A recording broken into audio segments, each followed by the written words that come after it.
Friday morning, June 7th, 2024. Yes, sir. Get that coffee drinking, man. We You are can live. slurp. It's Sidelines. actually proper to slurp. Savant Slurp Friday. SEC Sidelines Sports Network and SECU are coming at you. We got a great lineup today. Savant Friday, Doug B. Dean in Birmingham, Dave Tompkins, the Low Country, South Carolina, Dennis Dodd, CBS National College Football writer. He's absolutely fantastic. Will join us as well. Talking about his article today is exciting. Well, yeah, he wrote a really good piece, really good column, and that it's about replacing. Kalen DeBoer follows the guy of all guys, following Nick Saban, and why not? Why turn that down? He didn't. So great article. He'll talk about that. We'll talk about changing landscape in college football. A lot of stuff happening, folks. Every minute of the day. Smash the subscribe button in the bottom right-hand corner of your screen. Allow notifications on your Android and iPhone. And as always, get pen and paper handy and support our sponsors. We're coming at you right after this quick break.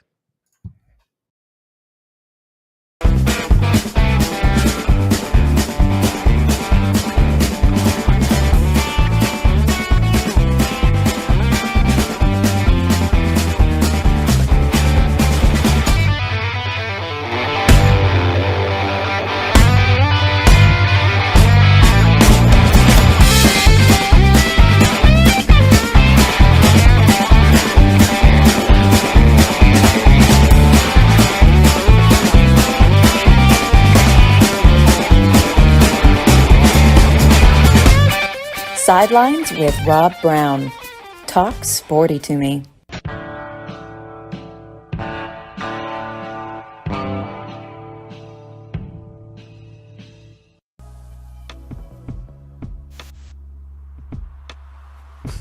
All right. Don't know what was going on, but we got Dave Tompkins in there. His interweb is working. Brenden, are you there? Yeah, it's your interweb, my friend. Your interweb's not playing tricks on us. Okay. You want me to come right back? Yeah, check your where your internet connection is and come back in. I'll say good morning to Mr. Dave Tompkins. How are you, Dave? Oh, it's great to be here, Brenden. Great, what a beautiful Friday. We've got the Belmont Stakes tomorrow, third leg of the Triple Crown up at Saratoga. While they're doing a major overhaul of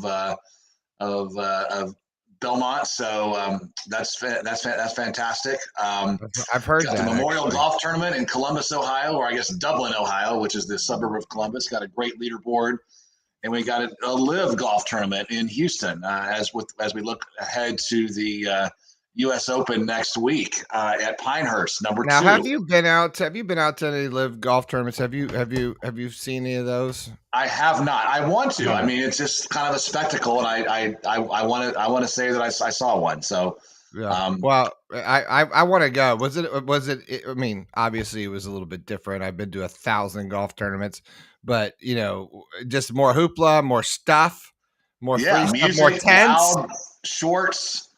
Probably, who knows? They'll have who's the LPGA golfer, Charlie Hull, out there smoking cigarettes. Hey, Rob, how are you? But Robert, I hope everything's Yep. We hear you and see you fine. It's all right. Loud and clear. Okay. Yep. Breathe. Yeah. Okay. Looks like everybody's moving now. Here we go. I was in there. Look. Dave, Doug Dean's going to join us in just a minute, and it's going to be cool to have Dennis Dodd on here. I love having him on. Had him on a couple of weeks ago, CBS National College Football writer. He wrote the article. It's really good column in Lindy's, and I have it here in my hands, college football preview that is out now, and it's really good. It's called Kalen DeBoer Follows the Guy of All Guys, and I'm interested to hear his take, I'm sure, because Dennis is really good at getting one-on-one with his subjects and getting deep in their minds, and gets a lot of really good information to come out of there. And it's exciting to me because I read his article, and it's like, hey, why would you not follow the guy? You know, who would you want to be? You know, who would turn down the Alabama job? I mean, who, you know, people say, well, I want to be the guy after the guy that follows the guy. I would take it. You can make an argument either way. I mean, clearly in their 3 or 4 day search process, Alabama picked the best candidate, and you have to give Alabama, you know, credit for that, for their process. Obviously, the brand helped.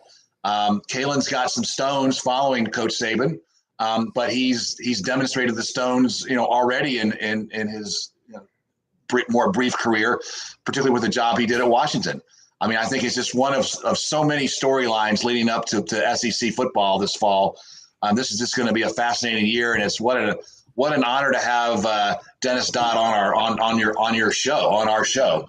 I love reading this stuff. I read his article on CBS earlier this week about Jeffrey Kessler, the famous attorney who really nailed the NCAA with the House versus NCAA.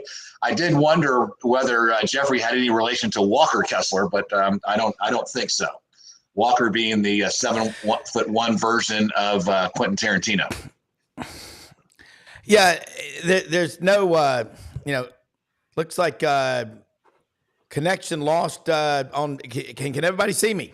Yeah. Yes, sir. And we can see Doug too. Yeah. Okay. Everybody's in. I apologize for that.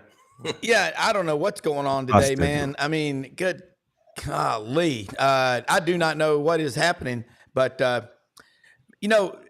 Kalen DeBoer being the guy to follow Nick Saban, someone always has to follow a legend. Probably the worst thing that you can do if you are following a legend is to go in and do something really crazy just to be different for the sake of being different. I think that's the danger that you have. I look at it and say, it'd be fun to take on that challenge. That's all I have to say. Doug, would you want to do it? Remember way back in 1983 in the summer when Ray Perkins took down the Coach Bryant's tower. I mean, that was just a dumb move.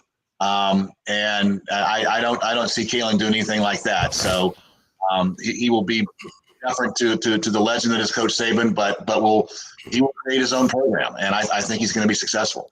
And Dave, we should both probably be guarded against making everything about the Auburn and Alabama angle on it. But to buttress the point you just made about Ray Perkins, who certainly was a capable coach. I admired him for his accomplishments, and he had the toughest job imaginable at that time, following who he did. But at the same time, he was pulling down the tower. Guess who was erecting a tower in Lee County? Absolutely. And a former assistant. So, and what a great run he had. My dad was actually flying to New York one time in the earlier in the 80s, and ended up sitting next to Ray Perkins. And he said, well, had a great season, just missed out in the playoffs, but we're drafting a linebacker out of North Carolina who is going to change the game forever. And of course, that was Lawrence Taylor. And as that tower was being erected, also Auburn had a running back who changed not just the game of football forever, but all of sports forever, from McAdory High School. Here's the question. Y'all are both Birmingham guys. Okay, it was McAdory High School in McCalla or Bessemer? Bessemer. It's confusing. Or I guess, yeah. I stand corrected. McCalla or Bessemer? Home of. The answer is yes to both of those, I guess. Yeah, but here's the trivia question. What county in America has had 3 Heisman Trophy winners? You mean, hold on, the where the player was born or where the football program was? Where the high school, he played his high school football. I'm just going to wild guess and say Jefferson County, Alabama. You're correct, sir. Jefferson County. So you got Bo Jackson, Pat Sullivan. And Jameis Winston. Oh, Jameis. Jameis. That's some savant brilliance right there. That is epic. No, you know why I didn't get that one? It's still too soon from 2013. I have a mental block to Jameis Winston. McAdory High School was very close to Bentbrook Golf Club with their 3 9-hole tracks. I forget the name of the waitress in the snack bar that would pour in what we call an 8 count of vodka to make your Greyhound. She'd count to 8, and that was your ride home. But that was a lot earlier in my life. Oh my God, 8 count vodka. Yes, sir. That's how I start every single day, David. Every single day. You got a vodka, and then Bloody Mary. You got a Bloody Mary sitting there, Brenden. I don't blame you. Yeah, Worcestershire. I get that. I got to make it myself, though. Don't give me any of that mixture stuff. I got to make my own.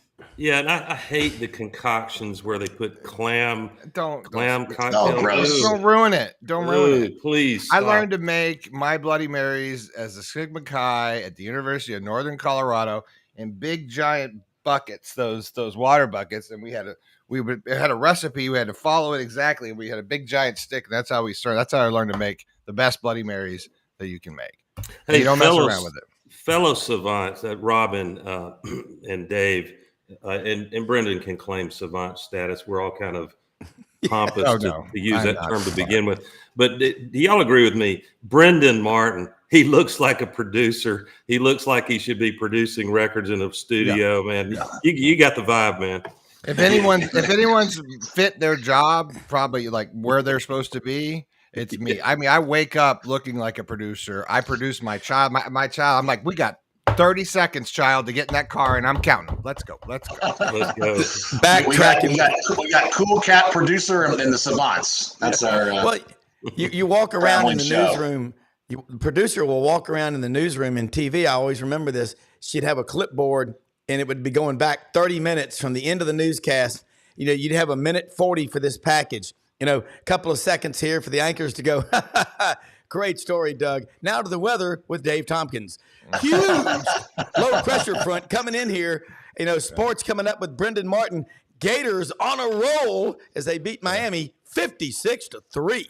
Of course, you wouldn't want to tell the story lead before you tell the story. Well, you imagine that. We would do that, and we would do that, but we would do it for the pregame, postgame, and intermission for Avs and Nuggets, right? So you have that, NHL, NBA, they play the same time every year. So we would run out in the same studio for the Nuggets pregame show, and that would end. And we pull all the gels out for the Nuggets. This is for Altitude Sports and Entertainment, Cronky's network. And then we run out with red gels, and we put those in, and then we run out, and then you're constantly doing time math, right? Because you still got to hit a certain number. You got to be out at a certain time. If anybody really wants to know the original reality TV, it's sports television. Because that you can't predict what's going to go on, and you just got a bunch of cameras in one place, and you just got to try to grab it. I mean, that dance, is something else. It's something I'll never forget being a part of my whole life, was seeing 150 people come together to put together a broadcast. Your Monday Night Football that you all watch is bigger than the Super Bowl, almost camera production wise. Wow! Every week. Wow. It's a 3-day put in for Monday Night Football. 3 days. Wow. Those guys put in day of. 3-day put in. They've got sets, they've got pre-games. Everything happens on site, and they do that week in and week out. It is something else to see. Hey, if he were on the show with us today, I know that Frank Duffy would say that the best Bloody Marys in the SEC are in Baton Rouge. But he is instead he is as we speak, he's walking the streets of the Tenderloin district of San Francisco in reverent gratitude to Nancy Pelosi and Gavin Newsom. Yeah. Oh, yeah. Hey, Doug, guys, I want to show something to y'all. Top 10 brands. I saw this on Twitter, X. All right, college football brands. I'm going to throw it at you, Doug. Ohio State, and this is the order he put them in. Ohio State, Notre Dame, Alabama, Texas, Southern Cal, Oklahoma, LSU, Tennessee, and Florida State. Well, that's 1, 2, 3, 4, 5, 6. That's 9. That's the top 10. Doug, how do you rank those? I mean, again, that's just a random. It's pretty. It makes sense, but would you rank it that way, or would you put Alabama number one? I would. Yeah, I mean, anybody in the wake of Coach Saban retiring, and if you look at his accomplishments, it doesn't lead with Alabama is not being fair, Yeah. And I would need some help definitionally when you say brand. Do they mean recent modern era championships won? Do they mean revenue that drive that logo and all about the football? I guess we mean football program. They're talking modern era. Yeah. Yeah, but modern era, do we just mean winning? That makes the ranking of the list fairly straightforward. Mm-hmm. Alabama's got to be at the top. And then after that, there are debates. I think Ohio State is a great brand. They have a lot of revenue. We saw that in how they went out and bought players, literally. And boy, Ryan Day better deliver this year. You think Lane Kiffin better deliver? I'd say Ryan Day times 10 on that. So to me, the clickbait post or tweet is asking us the blue blood question, isn't it? Yeah. On some level. And I don't remember, might have been Dave. I don't remember, might have been someone I read elsewhere. Is it possible, I would argue, and I'm arguing this because it fits my particular team's mission, that the modern era and everything that's happened to the architecture of football, NIL, and we haven't even begun to see the changes that are going to sweep in. Those that have money are the blue bloods.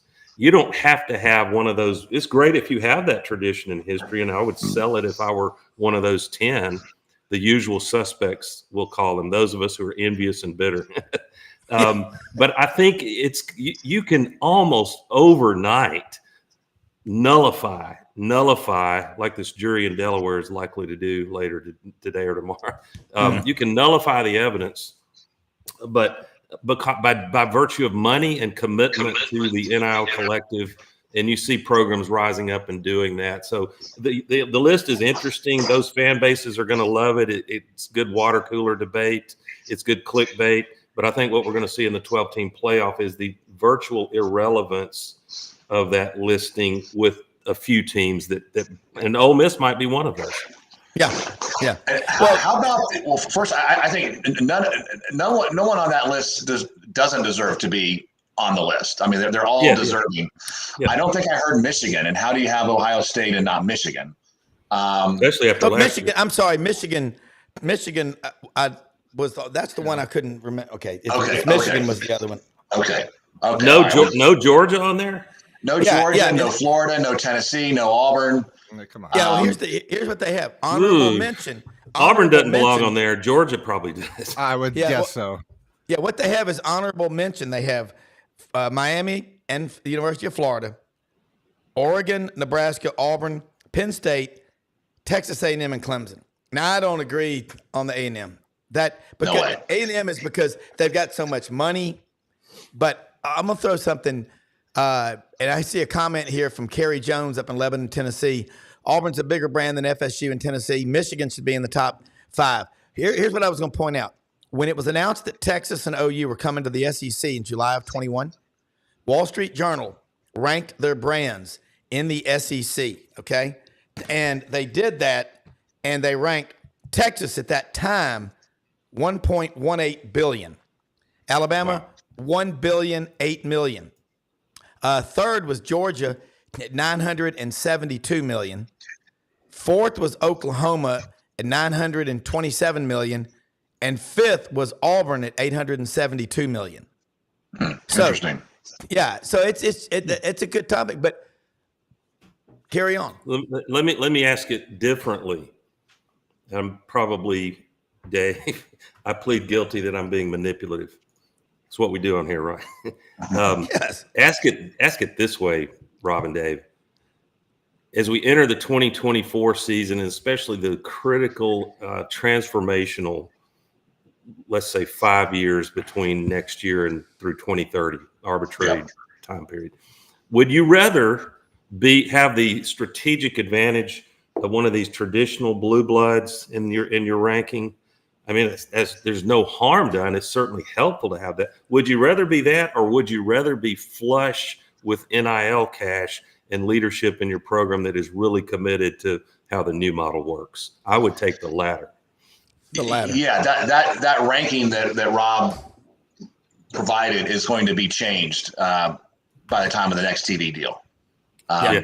Yeah, and there will be some programs that he listed that you're like, oh, absolutely, they belong in the top 10. That won't be in the top 10, and it's really how they play their hand over the next 5 or 6 years. That's what makes it so fascinating. I mean, sorry, Dave, go ahead. It's a new sport.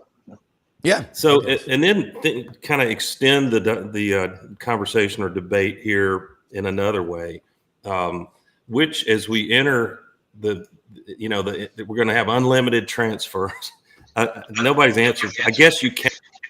Alabama can't go into Tennessee's program in the middle of a season and buy out a defensive end. They're not going to allow that, I presume. But, knowing the Supreme Court or the NCAA, we have to confirm that. But going into this season, with what the changes and the NCAA, SEC East, SEC West, or just NFC, AFC model that we've talked about, which programs, and I bet there are 15 or 20, which programs are beautifully positioned, strategically, competitively positioned to thrive and do roster management, not roster reaction. Let me go get a quarterback, but roster management beautifully, and year in, year out, be in the 12-team playoff discussion and make it most years and have a team to make a deep run in it, which it's not going to be just your blue blood list. Believe me on that. Mm-hmm. It's going to be a smattering of others. Yeah. Well, one thing for sure with NIL, if you look at the rankings of the top NIL programs, SMU has got them a big boy football program now. They raised $150 million in about a week last year when it was announced they were going to the ACC. But you got to have people that know how to spend that money. So that's the key. It's the combination of the money and the people. And you look at Auburn was ranked 7th in the NIL list of the top 10 programs in the country. And Auburn's got a lot of money. So does Alabama. Remember the Red Elephant Club, from what I was told by someone that knows, they didn't get involved until maybe 3 months ago. They were kind of standoffish at first. Involved in NIL, you mean? Yeah. Yeah. This is a sequel for SMU. I mean, they wrote the book on this, back when it was illegal. Yeah. Yes, we'll forgive those transgressions, won't we? They look pretty tame right now, don't they? I remember talking to a guy, Reggie Bush. Shout out to Reggie Bush. It's a different era, so we're going to wash away that violation that occurred. Well, let me say this. When Dennis Dodd is on in just a minute, he interviewed Reggie Bush recently, talked to him at length about that. You got to ask him about that. Yeah. Yeah. And so, y'all ask away. But I told Dennis, the topics of discussion, the changing landscape in college football and what is going on. And you take a look at basically the House settlement, proposed settlement, the true intent of NIL, the outstanding column that you wrote about, Kalen DeBoer replacing Nick Saban. All right, Savant, got some quick trivia questions back and forth. I'm going to throw to Dave and Doug. Quick answers. In your mind, the football TV aristocracy that we had up until the CFA decision in 1984, all those teams, and the teams that were there, wouldn't you say they're still there? Who out of that group is no longer attending meetings regularly? No one. Back when the old TV structure, it was Alabama, it was Penn State, Oklahoma, Nebraska, Southern Cal, Notre Dame. Pretty much, there's been some new entrants like Oregon, but the old guard is still pretty much hanging around. Doug? I can't add to what Dave said there. He's, as usual, spot on. Well, let me say this: of the top winningest programs in the history of college football, Alabama's like 4 or 5. Then you've got Tennessee at 9, Georgia 10, LSU 11, Auburn 12. And I take Penn State. Auburn took Penn State's spot because those 151 games they took away from Joe Paterno, and then they gave them back. I'm not giving them back. If that were the case, Auburn would be 13th, okay? But I think the more things change, really the more they stay the same is what I'm saying, Dave. Yep.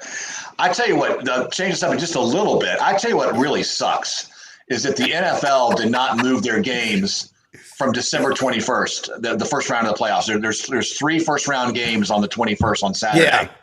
Not on a Sunday, on a Saturday. And the NFL is still playing on top of them. I think that sucks. And I feel bad for the three games, particularly the 3 home teams that are hosting that day, and their viewership is going to be lower because people are going to be watching the NFL games. Hey, I had to get that in for your Georgia listeners, Rob, and there's got to be some. There are. I saw that Georgia Tech Georgia's just so dominant, has been moved to Black Friday. So I think that's a win for the Iron Bowl. Get clear the deck of any distractions on that Saturday after Thanksgiving. Well, the Georgia Tech's deal in Atlanta, it'll blow your mind when you're over there on the campus. They've got so many international students. When they say football, they're thinking soccer. And they had that guy, Stansberry, the athletic director, was from Canada. Oh, hey, hockey. I mean, Georgia Tech, now you talk about a brand. They've got a hell of a brand. Engineering. Well, just the football, though. And they've got their alumni in Atlanta. Billy Roberts tells me this all the time. They're not writing. They go, I'm not writing a check. Why pour money down a toilet if you're not committed to being serious? That's a program that has per capita, I think, more millionaires than any school in America. I'm glad we stumbled into Georgia Tech briefly. Feel free to stumble anywhere. Yes, somewhere. I mean, we don't have a guardrail around. We can only talk SEC. No, it's ADD Savant Friday. My knowledge level plummets when you get outside the SEC. But I had someone say this, and I realize this is not music to the ears of the TV moguls at ESPN at all. But it resonated with me, and it's frankly how I feel, and I have a feeling it's how a lot of Deep South football fans feel. And they said it's a given that North Carolina is next on the list, and we all get that from a business and TV and footprint standpoint. But to me, North Carolina, maybe this will change. Maybe they will adopt some of our etiquette and way of thinking about life and academics and football. Not that they owe us that, for God's sake. But it almost feels better to bring back Georgia Tech and some other, could be Clemson, could be Florida State, some teams that, yes, they don't add to the footprint and they'd get a lot of no votes in the conference. I get it. But it would at least preserve what we think of as Deep South football tradition. Is it just me? No, I think we should bring back Georgia Tech based on their fight song. Because if I'm a rambling wreck from Georgia Tech and a hell of an engineer and a hell of a engineer, they win. That's and then that Budweiser thing they do before the fourth quarter at Grant Field. Yeah. I know Arthur Blank's not listening, so I can say this, but in my opinion, the best sort of way to experience the Atlanta sports is to go to a Georgia Tech football game. That is a more fun experience, in my opinion, than going to Mercedes-Benz. It's certainly more fun than when it was the Georgia Dome. And hey, Dave, you just walk right across 75, 85. You're right in Midtown. It's just a ton of bars and restaurants. It's fun. It's walkable. It's in a relatively safe part of Atlanta. I'm stretching it there, but that's a really fun experience to go to Grant Field to watch the Yellow Jackets. And the beautiful thing is you remember the experience for 2 or 3 days because you had 3 chili dogs at the varsity. There you go. Yes. Yeah. And you look at that skyline. I mean, Coca-Cola and all the stuff around there, Grant Field, Bobby Dodd Stadium. I mean, it's literally it's squeezed in a tight area. But I've been to a lot of games there. And I've been to the Georgia Tech Georgia game. Clean old fashioned hate's what they call that. And, think about all the rivalries. Y'all are right. Go back 101 years ago. You know how many members there were in the Southern Conference? 23. We've been here before, folks. We act like, this is the first time we've ever done it. No, it's not. It's like it's not the first time someone falls in love either when they're 17. we are seeing a lot of things repeat. But I'm telling you, all the original members of the SEC, by the bylaws of the conference, are eligible to rejoin the conference at their leisure. Sewanee, okay, Georgia Tech, and Tulane. They can do that. Now, I don't think Sewanee wants any part of that, but they still did 1899. That's a legacy that'll go on forever. And then what flies in the face? Sorry, Dave. What flies in the face of what the NCAA and Greg Sankey and all the powers are trying to create in the ESPN powers is because of, I guess, how charters work in the case of Vanderbilt. Based on merit, Vanderbilt has no business staying in the two AFC and NFC, to use the NFL metaphor, Dave. No, I they should do it like the Premier League does it in the European football. Relegate. Relegate. Yeah. And you relegate Vanderbilt and you bring in Tulane. I mean, that's what you would do right now based on how the teams, how they do on the field. And then you incentivize the lower rungs to play better, so you can graduate into that next thing. I really experienced that with my kid being in competitive soccer now, and I really see a difference that they jumped up from another league. It makes so much sense to me because I've never really had to deal with it. It makes so much sense to me, Dave, that I think it's the only answer with this amount of teams, with this much and this much parity as far as abilities in each so it's like if you continually get better as a program, then you're going to get an opportunity to go. Yes. It's not just a one-off, right? You got to earn it with for your season. I think that makes the most sense, and I think that's fair. Vanderbilt can hire Ted Lasso to coach their football program. I think they just should hire Rob Browne. Yeah, right. Rob Browne's my new Ted Lasso.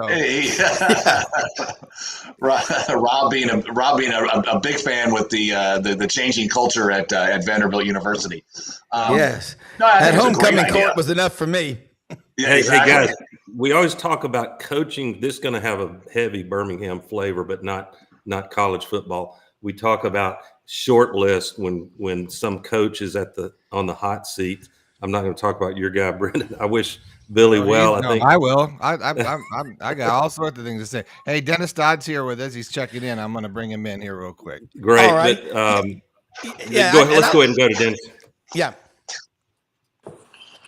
Okay. Dennis, welcome aboard. Sorry about the link. I sent it to your phone, but glad to have you joining us, man. We're having a lively discussion here on Savant Friday, we call it, on SEC Sidelines Sports Network and SECU. And Dave Tompkins is over in South Carolina, Doug Dean in Birmingham, and we're SEC heavy. And I wanted you, like I was asking you when you came on, talk about the great article. What do you call him now? A column, article, your work about Kalen DeBoer replacing Nick Saban. You had a chance to get inside of his mind and talk to him. And then the changing landscape in college football, proposed, House versus NCAA, and the intent of NIL. Where are we going? And after that, if you could talk about your conversation with Reggie Bush you recently had. Yeah, where do you want to start? Absolutely. Okay. Doug, and go. Doug, I know you had a question there you wanted to ask Dennis to start with, so we'll start with you. Great, Dennis. I really appreciate your writing, and there's arguably there is the true writers like yourself, and I could name a dozen others, is a species that should be on the extinction list and be protected, in my opinion. The written word, where you physically are holding a newspaper, which none of us can do anymore. Here's my question, and I'm going to borrow from my study of possible worlds logic in college. I assume you were a journalism major. I don't know if you wandered into the philosophy department for a course or two. Dennis, I find myself in a state of disorientation and shock that things that in college football, and you could add basketball, that I didn't consider possible worlds are on a monthly basis rocking my brain. And so I'm going to ask you to pull your crystal ball out and say, we know some things that are coming with college football. There's going to be change. there's almost certainly going to be what we've kind of analogously called an NFC and AFC model in college football, like you see in the NFL with the playoff. But what are some other things that could happen? Could we see the closing of 20 to 30% of college football programs that are not in that elite top 40 group, and they replace it with soccer to be able to have a brand that they can actually engage fans and differentiate? Are we going to have employees playing college football? Are they collectively bargain? Are we going to have player stipends that are kind of automatic as a baseline, and then we get to true name, image, and likeness? What are some of the things that you see as possible worlds going forward? Well, first of all, thanks for the kind comments. Yeah, I think all those things. I think we're experiencing all that in real time. I come down to Saturdays. On Saturdays, we don't care if Shedeur Sanders drives a Bentley to work. In fact, we've seen it. We're concerned about whether CU can turn it around, what Deion's going to say, how Shedeur plays, and those are just examples. I think the Big Ten and SEC, in almost every way possible, have separated themselves from everybody else physically, recruiting-wise, financially. The upshot is they're still playing everybody else. They're still playing the MAC. And we're going to have to live in a world where they get what they want. They're already getting 59% of the new CFP revenue in the new contract. They're going to get the lion's share of teams in the 12-team bracket. And so I think that, combined with the fact that we've lived with the compensation model and NIL for almost 3 years, it's not going to change that much from actually enjoying and covering and watching the sport. There'll be those of us that dig down on what these guys are making and why, but I'm way past it, guys. I haven't heard of one locker room that's been ripped apart. I get that offers are being made and that they might become unionized and have collective bargaining. And in fact, that's probably the best way to end this legal nonsense. But I'm good with all of it. I think it's just details now to me. Including the big NCAA settlement, as that money flows through the books, Dennis, the implications of that. Yeah. Sorry, a truck just went by. Say it again. I was saying, are we making too much, the mainstream fan and media, are we making too much of the magnitude of the NCAA settlement? Is that's going to be required to be paid? No, it's absolutely historic. It absolutely diminishes the NCAA. It is a turning point in college athletics. We will now see these schools, at least in the power conferences, have to come up with probably about $30 million a year extra than what they do to finance the revenue sharing and scholarships they're going to fully fund in baseball and some others. And so, what does that look like? I've written about it earlier this year. Long story short, guys, there are private equity companies out there, very powerful worldwide global companies that can't wait to get in the picture. A lot of them are already involved with Florida State and some others. The other thing is banks love universities. I mean, the very short answer is, how are they going to do it? Borrow money. Because you can get, let's say, the house settlement is $300 million for an average school over 10 years. You just go write a note at a bank, and it's like buying a house. That's your mortgage. And banks love universities because they don't go under. They pay on their loans in general, not Birmingham Southern, I guess, but they pay on their loans. And so that's going to rectify itself. Is it a changing model? Yes. Are the players going to be compensated more? Yes. It's fascinating to me how they're going to be compensated in that. Is it going to be tiered by sport, by position? And how does Title IX figure in? I don't know the answer to those questions, and the ADs don't yet either. Before I read your article earlier this week, I would say that Marvin Miller was the most profound change agent, labor lawyer in the history of American sports. But having read your piece on Jeffrey Kessler, I think I stand corrected. What a body of work he has going all the way back, I guess, to Freeman McNeil. And thank you for writing that article. It was so educational and so enlightening about what's really happening right now. House versus NCAA and beyond. That it's just amazing what that guy's done and is doing, I guess. Yeah, I mean, to the average guy on the street, okay, another lawyer, but when you dig down and the subjects we're talking about, he is the most influential change agent. I would say more than Greg Sankey, more than Jim Delaney.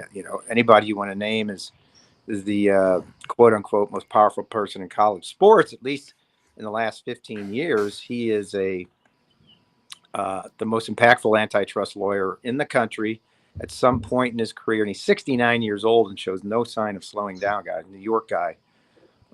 He got interested in sports and antitrust.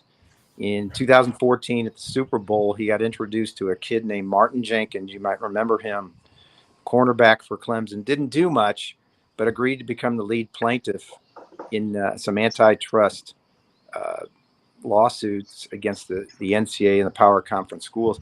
That action eventually got folded into Alston, and we all know what happened there. June 21st, 2021, the 9-0 verdict against the NCAA, who took a case involving $6,000 in educational benefits, and was against that and took it to the Supreme Court and lost 9-0. But that being said, Jeffrey Kessler and then his partner Steve Berman were lead co-counsels in House, which threatened to take down the House. Sorry for the pun. If there wasn't this settlement, and the settlement is $2.8 billion for the NCAA and power conference schools from 2016 to a group of players from 2016 to 2023, and then the money I just mentioned going forward for the schools. So I think by any definition, he's an influential guy, New York guy, very bombastic, but very good at what he does. Did the NCAA leave some money on the table with the settlement there, or were they smart to get this done? Well, I think that's up to legal analysis. Look, if they'd taken it to trial, in antitrust cases that go to trial, if the defendants lose, they're on the hook for triple the damages. Ooh. So tripling what they were sued for would have been $4.2 billion. That would have bankrupted the NCAA.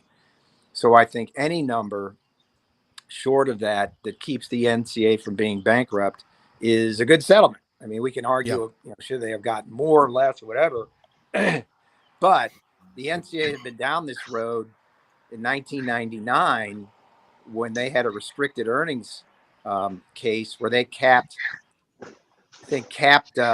income for volunteer coaches in football, actually all sports, at $13,000. That was an antitrust case that they fought and lost and ended up trebling the damages, ended up owing $66 million to the plaintiffs. And I think the NCAA's general counsel, Elsa Cole, lost her job over that one. So you can see where their heads were at. Dennis, two-part question. One, Yancey Porter covers Ole Miss. Rebel Yell Hotline was on the panel Wednesday on the show. Said he's heard some talk of going from 85 down to 55 scholarships. I remember being in – okay, because I was in school at Auburn when they dropped it to 85, and Pat Dye's famous, that's, by God, that's un-American. Okay, number two, you had a chance. This is what I love about you and really appreciate you. You're up in Kansas City, a Missouri grad. You had a chance to talk to Reggie Bush recently. Would you expand on that about the Heisman and all? Because you did what a lot of people don't do. You actually asked grit journalist does, and appreciate that and have a ton of respect for that. Well, look, he got his Heisman back. That's what he was fighting for. I think I know the lawsuit against the NCAA is still in play for defamation. An NCAA staffer, I think, misspoke a few years ago when she said the USC violations were pay for play. They weren't. In fact, Reggie Bush isn't even named in the in the public infractions report from 2000, what was it, 2010. And so that is still in place, but he was trying to get his Heisman back, and look, good for the Heisman Trust that they finally saw the light. They were going to, their stance to that point, the Heisman Trust is the people that run the Heisman, obviously. Yeah. Their stance to that point is, well, if the NCAA, removes the findings, then we'll think about returning his Heisman. Well, the NCAA wasn't going to do that because they've never done that, especially in a major case like that. But I think they saw the PR aspect of doing that. They saw the winds changing. They saw NIL. Let me remind everybody that what Reggie Bush, quote unquote, allegedly did would have been a violation today. It would have landed them in NCAA jail today. You can't buy somebody's parents a house. He was receiving money from a prospective agent. So look, that was going to be the case anyway. But I just think it's good for everybody, USC, the NCAA, him, to get his Heisman back. I think the next piece is, look, his records were struck from the USC record book and the NCAA record book. I think that part of all of 2004 and 05, his yardage is at the point where currently in the USC record book, he's 8th in rushing. You add those yards, and I think he's either 2nd or 3rd. And it's not like those yards didn't happen. We can't unsee the spectacular moves he made. So I think that would be the next move for the NCAA. Dennis, one of the things we admire about you and all of your readers is you don't shy away from controversy. And that, who wants to read a writer that's going to sanitize everything? So I'll give an opportunity at exactly that. It looks like there would be an opportunity for coaches to completely change how they've thought of building a roster that has a chance to win a national championship. I don't think coaches will have the luxury of keeping a player 3, much less, or even 2 years. So you may see systems simplified to an extent so that you can more rapidly get efficient play. The football product itself? Do you see that? Obviously, it's going to be who gets the Jimmies and Joes at the highest level, and that's been Alabama, Georgia, Ohio State, LSU, and a handful of others in recent years. What is going to change about the product we're looking at by these coaches so that they can be competitive? I don't think much will change at all. I'll go to Steve Sarkisian, who I have since NIL began. He said, you don't want to be a dinosaur. You have to adapt or die. And so while a lot of coaches were whining about the constrictions and the transfer portal and NIL and everything else, he was one of those that absolutely adjusted to it. You can say, yeah, he's Texas, he can, but you still have to win. And they're going to play football at the highest level in the SEC. I think it's as simple as that. You adapt or die. All this whining about, in the House settlement, maybe losing walk-ons and having a hard cap of 85 scholarships. I've got some views on that, and they're not pretty. Look, in one sense, yes, it would be bad to lose walk-ons. I get the opportunity. But let's be fair and let's be realistic about 90, I don't know, whatever percent of those walk-ons are cannon fodder. They're there to be beat up in scout teams. And if you can come more in compliance with Title IX by ridding yourself of those roster spots, then yeah, you can easily play big-time FDS football with 85 scholarships. And I'll tell you why. The coaches have lost their credibility in complaining about this issue. They complained in 1973. Go back and look, guys. It was the first limit on scholarships, 105. The coaches, we can't possibly field a meaningful football team with 105 players. Same thing happened in 94, when it was knocked down to 95, and a few years later to 85. I think I have to give it to Pat Forty this week. He wrote a great story. He went back and did the research. Some of these schools with 120 players on their roster using 53 players. The entire season, 53 players. That's an NFL roster. So I don't want to hear anything about that. 85 is more than enough. I get the walk-on thing, but if that's what it takes to come in compliance with a federal law, that's going to have to be the case.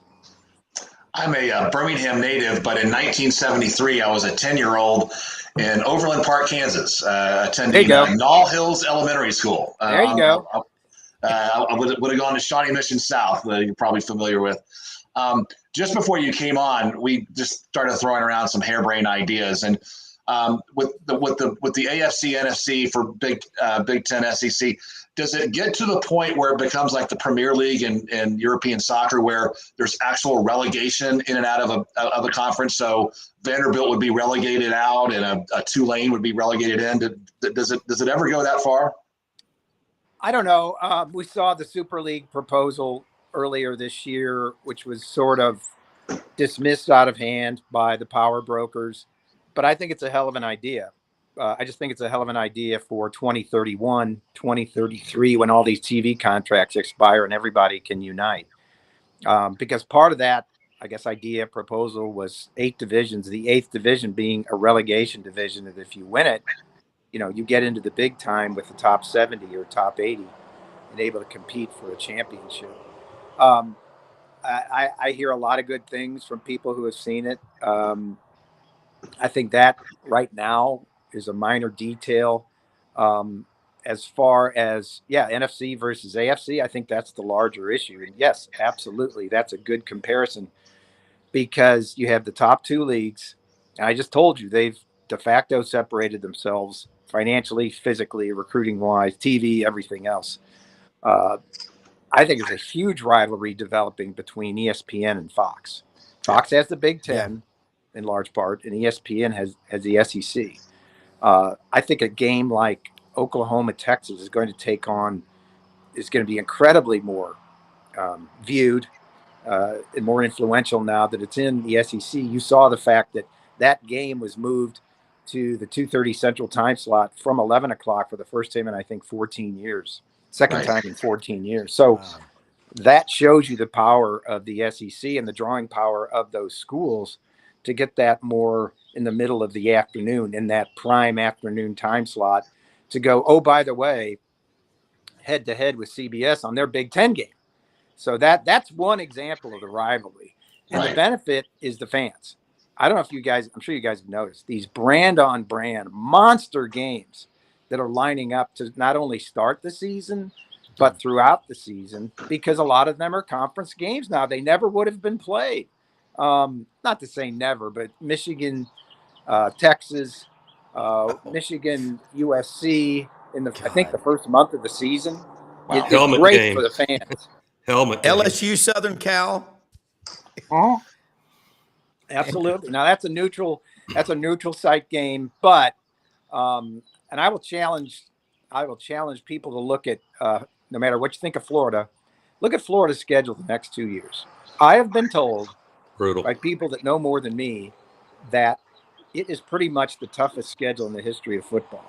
Right now, each of the next 2 years, Florida's going to play what now look like 8 ranked teams out of 12. I can't remember that ever happening.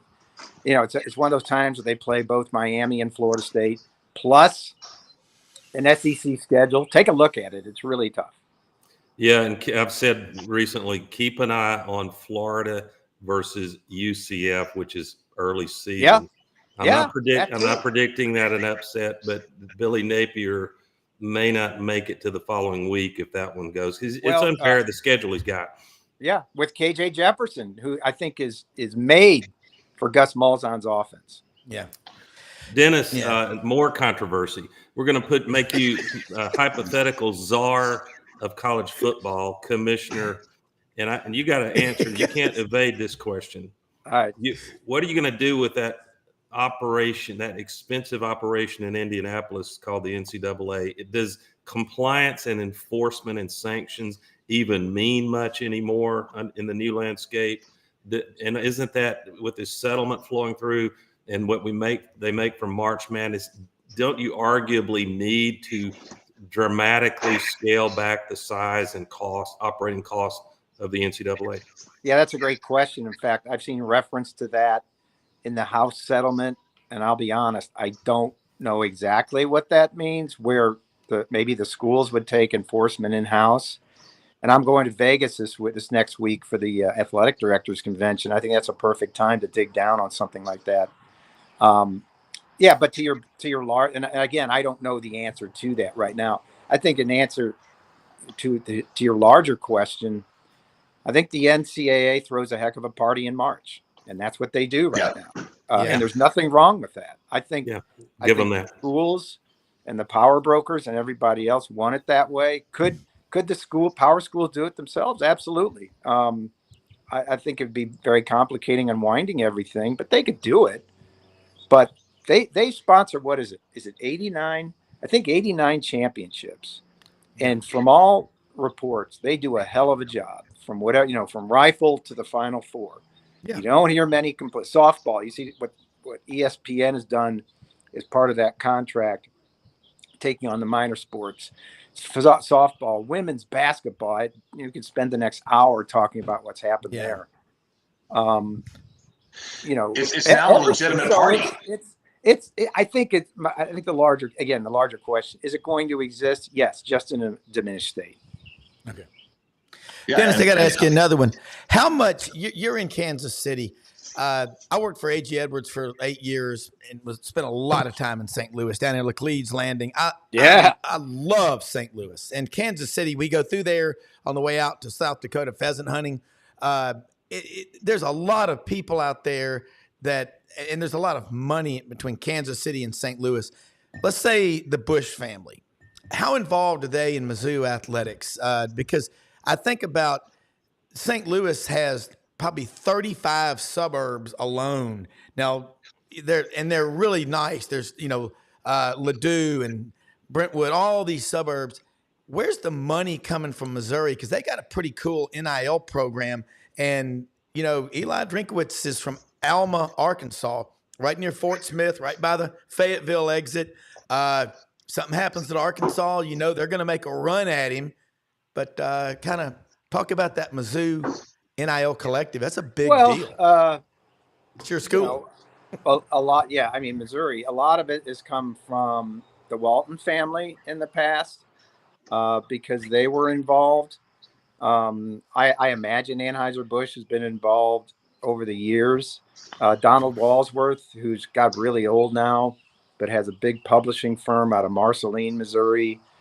He's a big part of it. But Missouri, the larger question, has been very progressive on the NIL front. They were one of the first, if not the first, school state to allow high school players to get NIL benefits if they signed with an in-state school. And Missouri immediately capitalized on that when they landed this rush end from out here in Lee Summit named Williams Nwarney, who signed in the late period and immediately could get NIL benefits. I think I saw a tweet today where one of their quarterback commits is now driving a Dodge Charger for part of his NIL benefits. A year away, maybe, or months away, or a year away from even hitting the practice field, these guys. And so they've been very progressive. They have a very, aggressive, progressive collective called Every True Tiger. So they've been very progressive. Where the money comes from, I don't know. They're spending $250 million on upgrading one end of the stadium. So that they've got money. Let's put it that way. Dennis, we have failed to ask the most important question as we head into summer and football season, and that has to do with barbecue. Great barbecue. And I have a love affair with the Kansas City, do business with Lockton Benefits there. I'm sure you know those guys. Yep. I thought we had cornered the market on great barbecue here in Birmingham. Rob would argue for Memphis, and I like all of them. But Kansas City's number one. Tell us, Kansas City's tell the number listeners, maybe so. I need to travel Tennessee more. Tell us about the gas station barbecue in Kansas City, Joe's Barbecue, because it turned my head around. That's really good. Yeah, Oklahoma Joe's. It did start in a gas station, and everybody thinks they're number one. Texas, North Carolina, Memphis, Birmingham, everybody. But this is a barbecue town. I'm a sauce guy. There are discriminating tastes. What kind of meat do you like? How do you like it cooked? Sauce. I'm a sauce guy. So I'm a Gates guy, which was really the first, or at least one of the first, along with Arthur Bryant's here in the city, that have been around the longest. So, and they've got places all over town. The sauce is to die for. And obviously the food and the meat are great. They're the ones, the minute you walk in the door, they scream at you. Hi, may I help you? You better have your order ready, baby, or you're going to be shut out. No soup for you. We used to go to a place called Sneed's Barbecue out in the Sneed's. It's probably part of the town now, but way back when it was out in the hinterlands. Yeah, I've heard of it. Haven't had it. I was at Joe's, Oklahoma Joe's, the gas station. I think it was sandwich was Z, and it was brisket, and they put a stack of onion rings on it. And artery clogging, but beautiful. Dennis, this weekend, our hunting club, the Cherry Farm, we all live in Memphis, but we're competing in a Kansas City barbecue contest for the second year in a row, and we're Memphis people. And Wynn is 45 minutes away, but last year it was tough. I mean, it was a totally different experience. The rules, everything are different. So Michael Jordan, SAG, and a bunch of the guys are already over there. You can start today. Chad House, ECS House Industries, is one of our sponsors, coordinates this. There's like 35 teams this year. What can we do to make our barbecue the best possible Kansas City experience? Because those guys are watching over there while they're getting the pit going.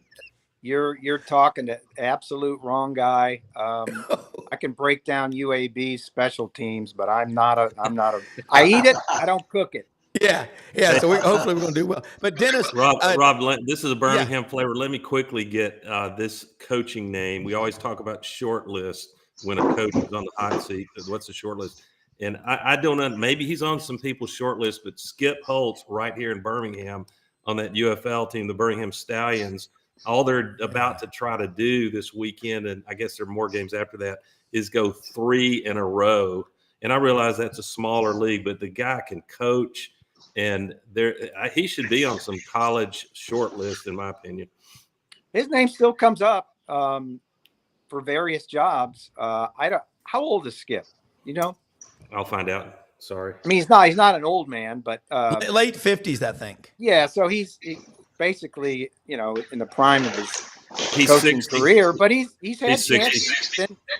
He's been in FBS. He's been in the big time. I see his name out there. Yep. Yeah, good. Dennis, one more. Yeah, go ahead, Doug.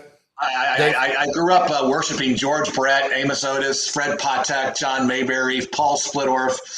It's so nice to see the Royals revival this year. That must be fun in town. Yeah, I can't explain it.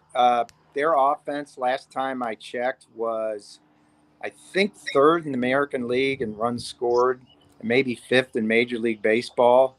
And I will freely admit I'm a Cardinals fan, and I can't name more than 3 players on the Royals, and I still can't figure out how they're scoring all these runs, but good for them. Salvi Perez at age 33 is among the American League and Major League Baseball's best hitters for average in not catching every day, DHing, playing some first base too, but it's great to see. Royals fans still talk about Bo's throw from left field, Dennis. Harold Reynolds. Unbelievable. Can I go off on Bo for a second? Because I covered him. I covered his signing. I covered him in Memphis. I covered him when he came up. I think Bo's a great athlete. Part of his reputation is urban, not legend, not myth, but you know what I mean? Maybe trumped up more than it should be. This is a guy, having watched him up close, who could have been so much better at baseball, but he didn't work at it. And that was part of his greatness, that he didn't have to with that body, with that athleticism. But for all those throws, for all those monster home runs, and I've seen him hit a few, he also struck out 150 times, a season, over a full season, which right now puts you in the All-Star game. The 3 true outcomes: walk, home run, or strikeout. But I've always said, having watched him up, it's disappointing to me that he could have been better. No argument.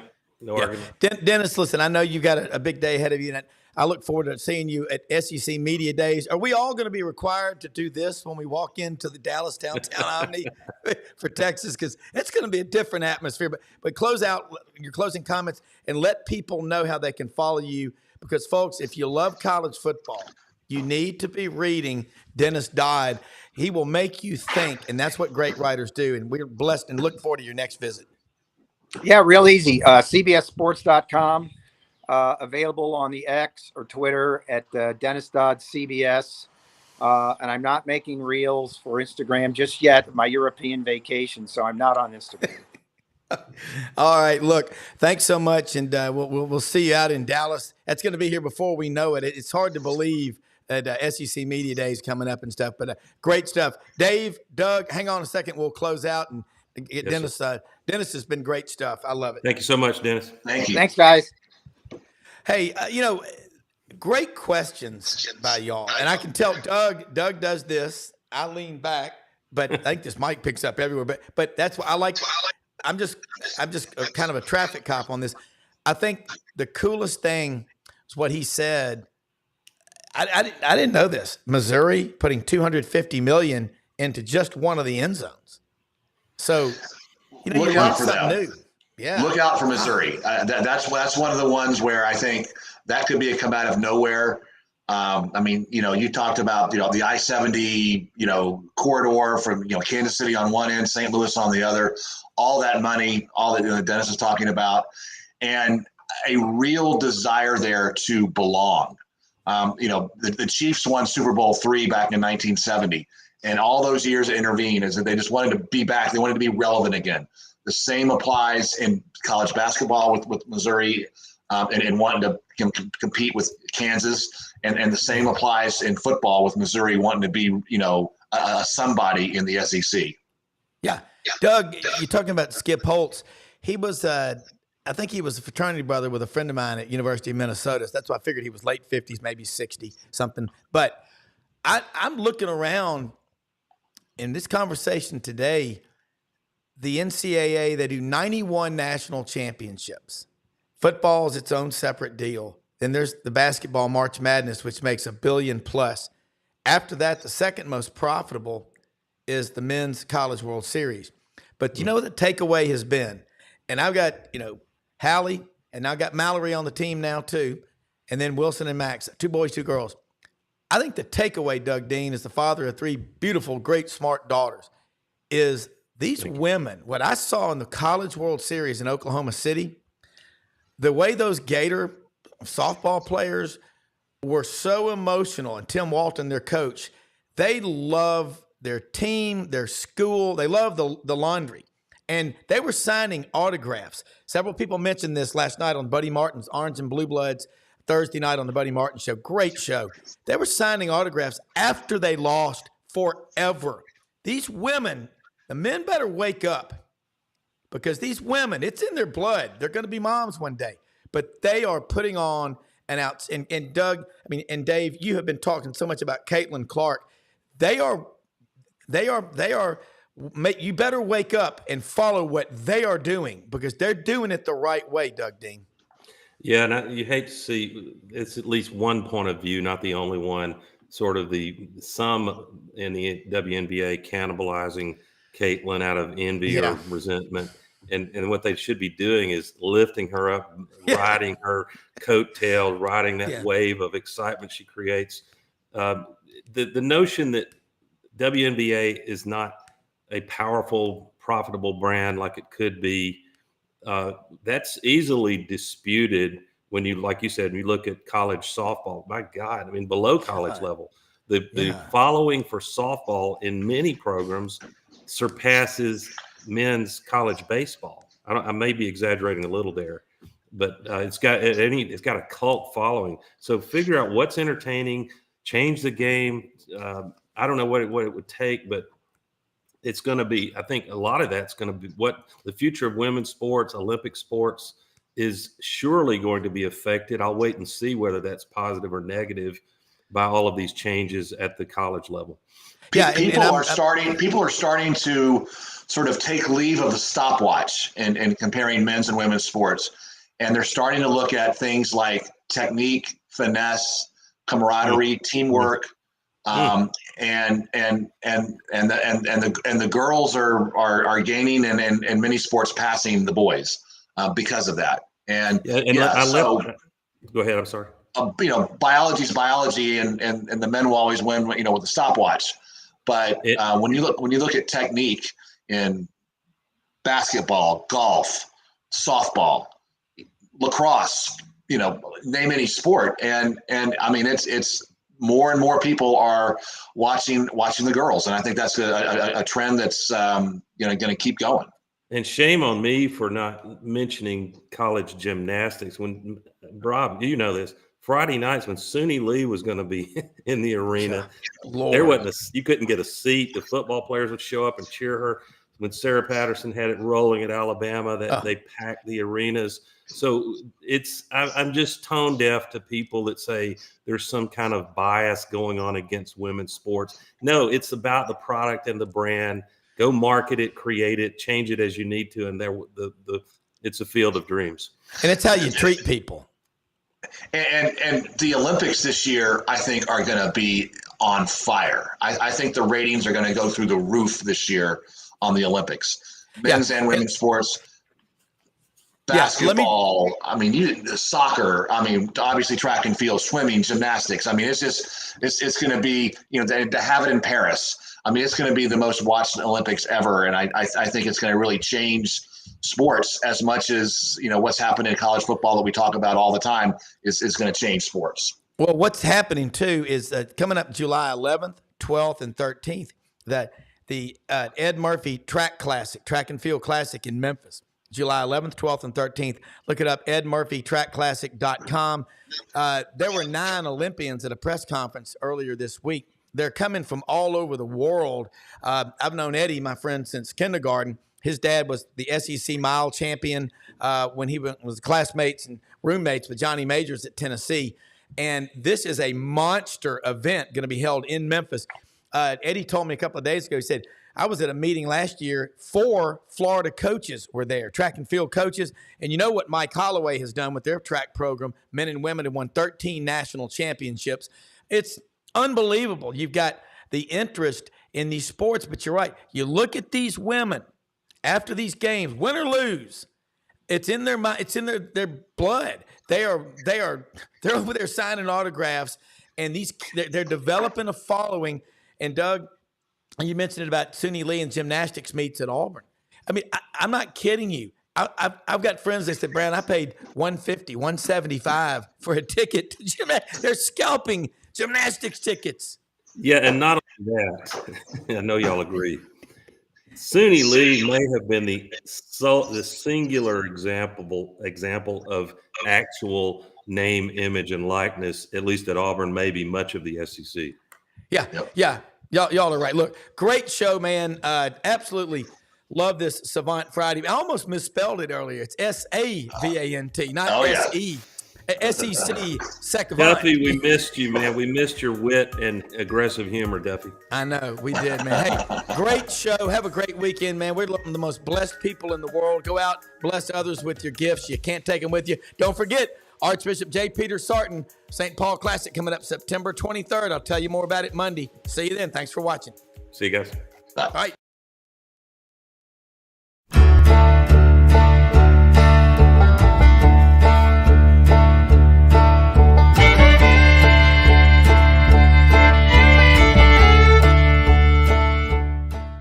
In a perfect world, you'd set a health goal and results would happen overnight. In this world, the real world, it takes time, dedication, and the right support to achieve your best self. The Vitamin Shop's health enthusiasts are here to make sure you're not wasting a single moment on the wrong supplements. From the highest quality sports nutrition and superfoods to the most sought after trends, you'll find a huge variety of science-backed solutions for every goal. And the people to help guide you along the path to greatness. Unbelievably, every 2 minutes in our communities, a child is either bought or sold for sex. I am R.A. Dickey, board member for the Nashville Anti-Human Trafficking Coalition. Join me and millions of others in our fight against human trafficking and for its victims by helping to educate the most vulnerable among us, our middle and high school students. Go to nhtcoalition.org, become a partner, and help keep our families safe, because none of God's children are for sale.